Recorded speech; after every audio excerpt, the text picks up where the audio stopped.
আসসালামু আলাইকুম। আশা করি সবাই ভালো আছেন। আজকে ডিউটি শেষ করে আরেক জায়গায় চলে আসলাম একটা মোটর লাগানোর জন্য।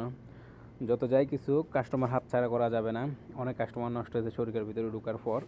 তো শরিকের কাজ শেষ করছি, প্রায় 8টা বেজে গেছে কাজ কমপ্লিট করতে করতে।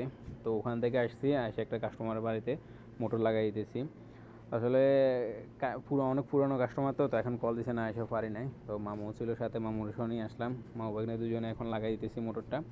মোটরটা কত রিয়াল লাগানোর পর যে কত রিয়াল দেয় সেটাও দেখাবো আপনাদেরকে, যদি সৌদি ভিডিও করতে দেয় আর কি সেটা। কারণ অনেক সৌদিরা বলে যে মগ্নু, যে সৌদিরা ক্যামেরার সামনে আসতে চায় না। ডিউটি শেষ করে রুমেও যায় নাই, ডাইরেক্ট চলে আসছি এখানে। কারণ হচ্ছে রুমে যাবো, ফ্রেশ হবো, অনেক সময়ের ব্যাপার। আর ইদানিং শরীরের ভিতরে প্রচুর পরিমাণে কাজের চাপ, সেই জন্য অনেক লেট হয়ে যায়। আর বাইরের কাস্টমারগুলো প্রায় কাস্টমার নষ্ট হয়ে গেছে।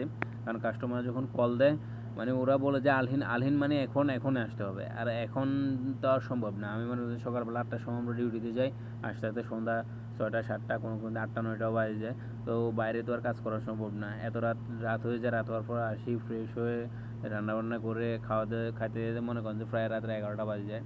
তো এরপরে তো আর কাজ করা সম্ভব না। তো বাইরে যে আগে টুকটাক কাস্টমার ছিল সবগুলোই প্রায় নষ্ট হয়ে গেছে। এখন টুকটাক দু একজন আছে মনে করেন যারা